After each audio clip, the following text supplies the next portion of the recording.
have thought after all these years, I'd return to the scene of my greatest military disgrace. As a tourist. I often think about this statement from Uncle Iroh. To return to a place again, at a different stage in life, is an odd feeling. A sentimental mix of nostalgia and reflection. And that is what I felt rewatching Avatar: The Last Airbender for the third time in my life. I watched the show with my preconceived notions and thoughts about the show. And yet, upon finishing it again, I was left with different thoughts, morals, lessons, a different meaning about the show, and about life as a whole. It's an understatement to say that the impact Avatar: The Last Airbender had on my life was profound. But I can't find any other way to say it than saying it has changed my entire life. Watching Avatar again has been a blessing. Coming back to the show and to the characters I love for the third time is an amazing experience, and it has reminded me of my trips to Hawaii. Similarly to the show, I've experienced the island of Hawaii 3 times in my life, specifically the island of Oahu. I visited the gorgeous beaches over 10 years ago for my uncle's wedding. I visited last year on a brief weekend trip, and I finally visited again this year. Each time I came back to the beach, I would tell myself, who would have thought that after all these years, I would return to this beach at this moment in my life? I had no intention or plans of ever returning to Hawaii, to Waikiki. But each time, I returned as a different person. And I have been extremely grateful and blessed to experience the island each time, because the island is amazing.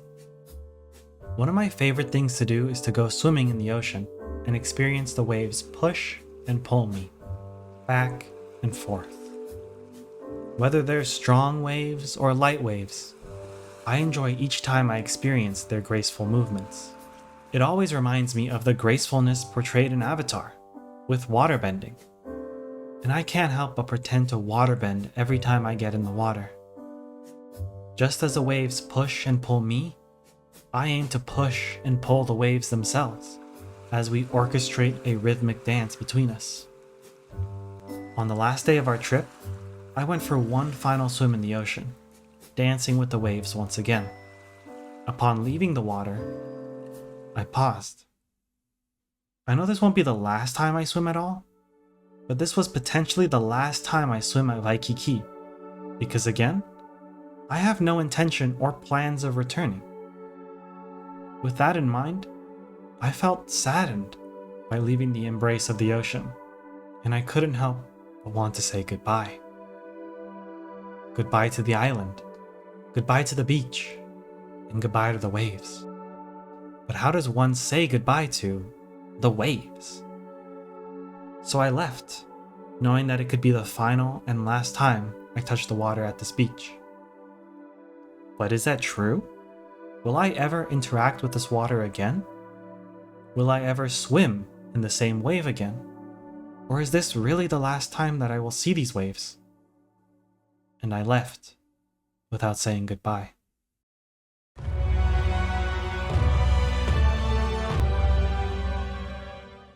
I know that it is truly impossible to capture the beauty and wonder of watching Avatar, watching the incredibly crafted themes and storylines, and being a part of such an amazing journey, all in just one video essay.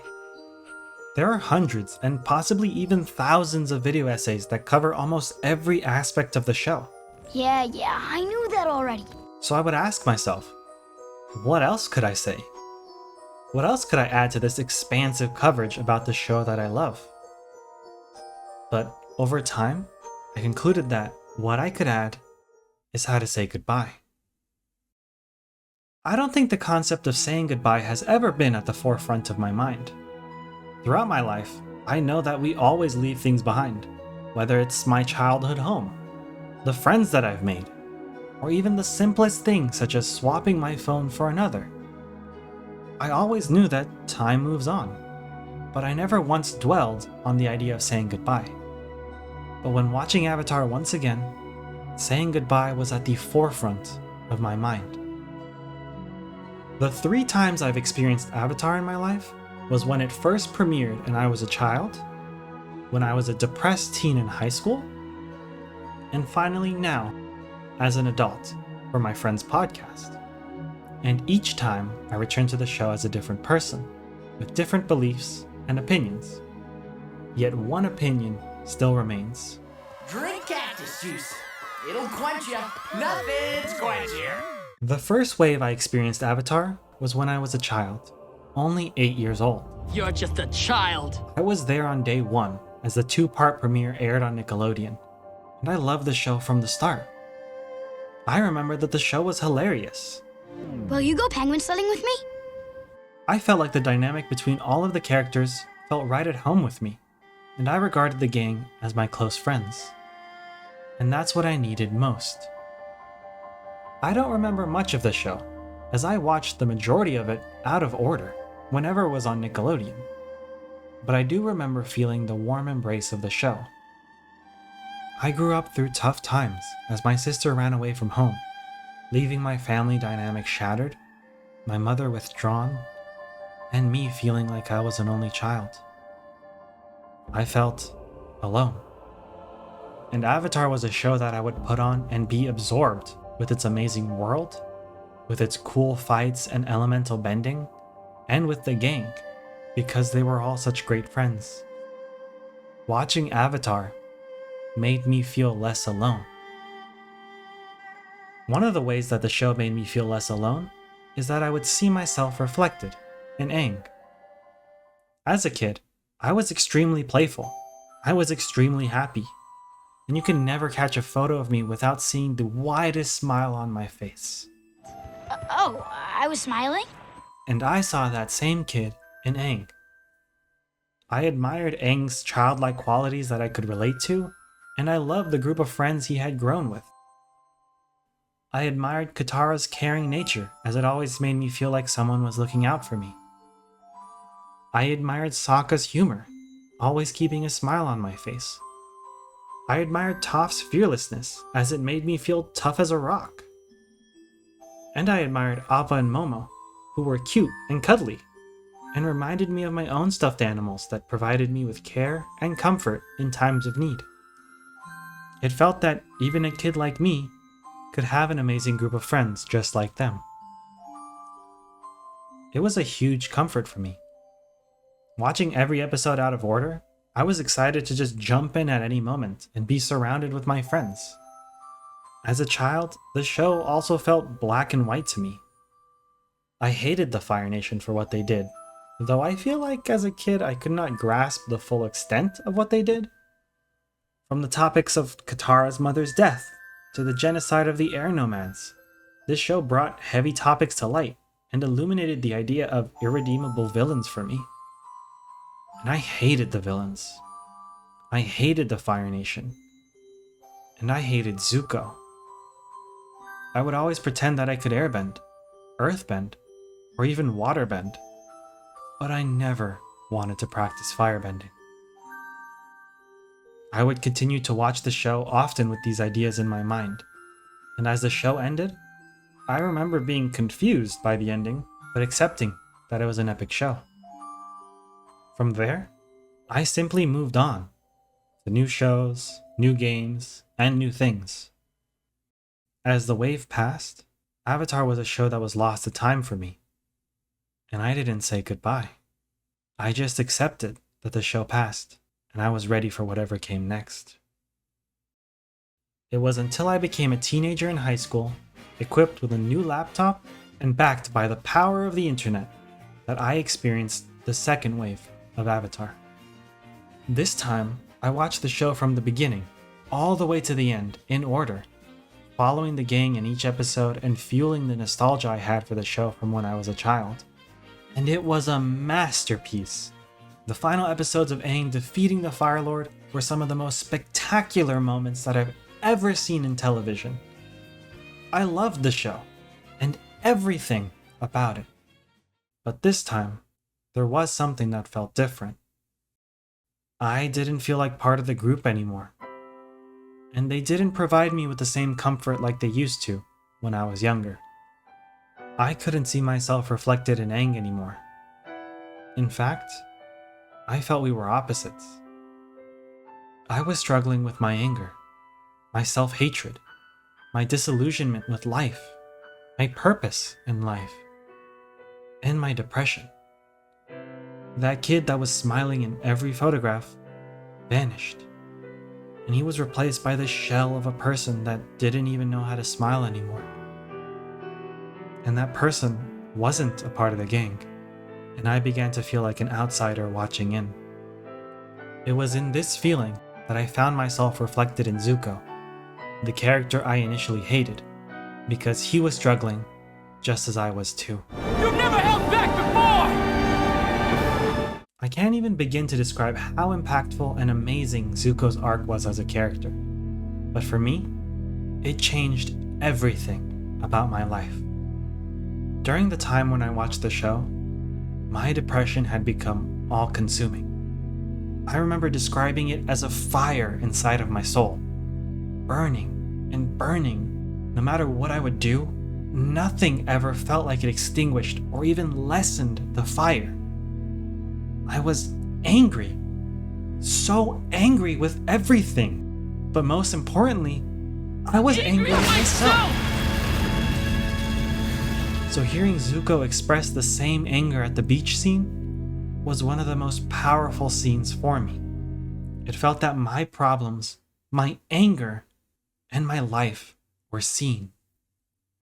Zuko was always searching for his honor, and he concluded that his destiny of capturing the Avatar and ensuring the Fire Nation's destructive legacy would be able to allow him to regain his honor from his father and from the Fire Nation. He thought that he could find peace with the Fire Nation. But his peace was not found by those who had been cruel to him, or those who had treated him as an outcast, but with those who accepted him and loved him for who he truly was. Watching Zuko be welcomed by those he had hunted previously filled me with hope. Hope that there could be a place for me, that there could be a place where I belonged. It just gave me so much hope! And I felt jealous of Zuko, because he had found that place while I was still struggling to find it myself. But I knew that I needed to find my own path, just like Zuko. I needed to discover who I was, and I knew that the path to redemption, the path to my destiny, would not be over in just one season. It took Zuko 3 seasons and a lifetime of experiences to figure out who he was. For life had not been kind to him, but as the seasons change, he navigates through the dance of self-discovery and inner balance. And he finally discovers the beauty in firebending, just like I did. I understand.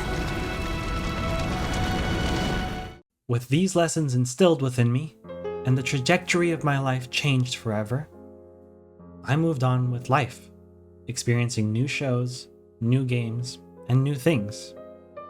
As this wave passed, Avatar was a show that changed my life. And again, I didn't say goodbye. The third and final wave of Avatar that I experienced was as an adult, past college and rewatching it in order to talk about it in a podcast with one of my friends. It had been over 10 years since the last time I watched it, and in watching it, I felt like I was an archaeologist, unearthing this ancient past and recovering bits and pieces of who I was.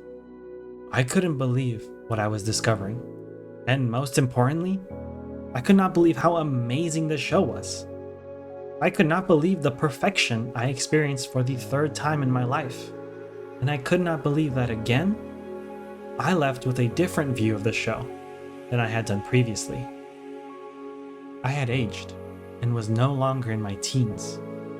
Each character was much younger than I was in life, and I could not see myself reflected in the same way as I saw myself reflected in the characters before. When I was young, I found myself reflected in Aang, and when I was a teenager, I found myself reflected in Zuko. But now, as an adult, I found that I was a reflection of Iroh. Both of us filled with regrets over our past lives, but striving to become better people, to greet each day with compassion and kindness, and to honor those we had lost along the way. If only I could have helped you. Iroh was an inspiration for me, and I never knew that he would affect me so deeply. I never had a permanent father figure in my life, and rewatching the show again, I realized that Iroh taught me many lessons about life, because he taught Zuko, and I had been reflected in him. Iroh's wisdom guided me in life.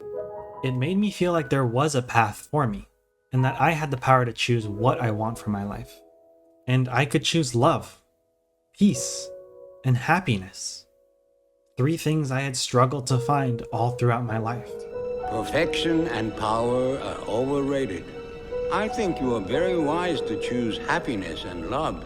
He taught me how to be humble, to be kind, to be strong, to be honorable. He taught me to be myself. And finally, he taught me that sometimes life is like this dark tunnel. You can't always see the light at the end of the tunnel, but if you just keep moving, you will come to a better place. With Iroh's wisdom, I finally recognize you cannot find yourself when caught amongst turbulent waves. It is only in still waters where you can find your true reflection. Finishing my 3rd rewatch of the show, I understand that Avatar is a story about change. Just like Bumi meeting Aang at 2 completely different stages of life, just like Zuko changing throughout the story with the guidance of Iroh, and just like the Avatar changing throughout generations, from Kyoshi to Roku to Aang, and even to Korra. We all travel and change throughout time. And Avatar is also on its own journey of transformation, whether it's the upcoming Netflix show or the new content from Avatar Studios. But one thing is for certain. It's the quenchiest! Avatar remains as one of the greatest shows of all time. And now, I can properly say goodbye to it. Because now, a goodbye is in order, and it is deserved for just how amazing the show is. But when I attempt to say goodbye to this show, I find that it's impossible to say goodbye. Not because I don't want it to leave, but because it's a part of me. It's ingrained in my existence and has shaped me into who I am. So is it even possible to say goodbye to something so crucial for my development? And I find the answer to be no. You can't say goodbye properly. But you can always say hello. Because I was able to experience the wave of Avatar 3 different times in my life, and I know that it won't be the last. Just like the waves in Hawaii, there is always a possibility to experience it again. You can always return to the beach and experience the waves again. You can even experience the water in an entirely different way than you had thought. That water I desperately wanted to say goodbye to could turn into a cloud to provide much needed shade for me one day against the weight of the sunshine. It could turn into rain that falls and caresses my cheek on the way down. Or it can provide sea salt that I will use to add flavor to a moment of my life eventually. But no matter how you experience the wave, whether it was a good experience that was perfect for surfing, or a really, really bad one that causes you to wipe out, one thing is for certain, is that the wave will never return the same way again. And neither will you.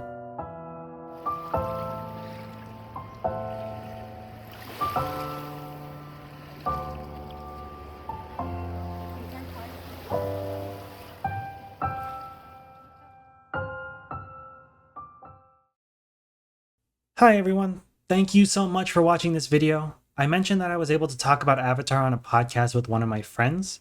That podcast was actually the inspiration for this video because I was asked, what piece of media shaped my childhood?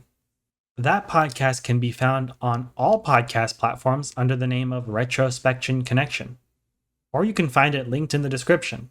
Feel free to check it out because it's a fantastic podcast, and you'll get to hear things like this. Although it's a huge point of shame and like regret that Roku has, it's not ultimately the end of the world, though it could have been.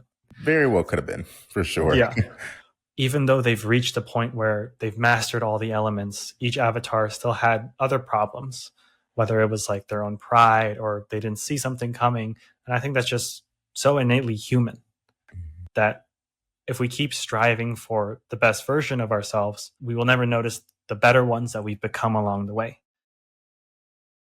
Avatar: The Last Airbender was way ahead of the curve as far as representing these characters like Katara, like Toph, like Azula, and giving them complexities. Katara wasn't wholly good. You know, she had her issues. She had things that she had to work through over the series. Yet and still, it didn't undermine her power and the strength that you clearly saw within her character. Along with checking out the podcast, Hawaii has also been hit by devastating fires for the island of Maui. If you or anyone you know is able to help out, I've added some links in the description to where you can donate. Thank you so much for checking out those links, and feel free to check out any of the other links in the description as well, such as my Patreon, to help support me in my next video, which should be about Spider-Man Across the Spider-Verse. Again, thank you all for watching and your support, and I will see you all in the next video.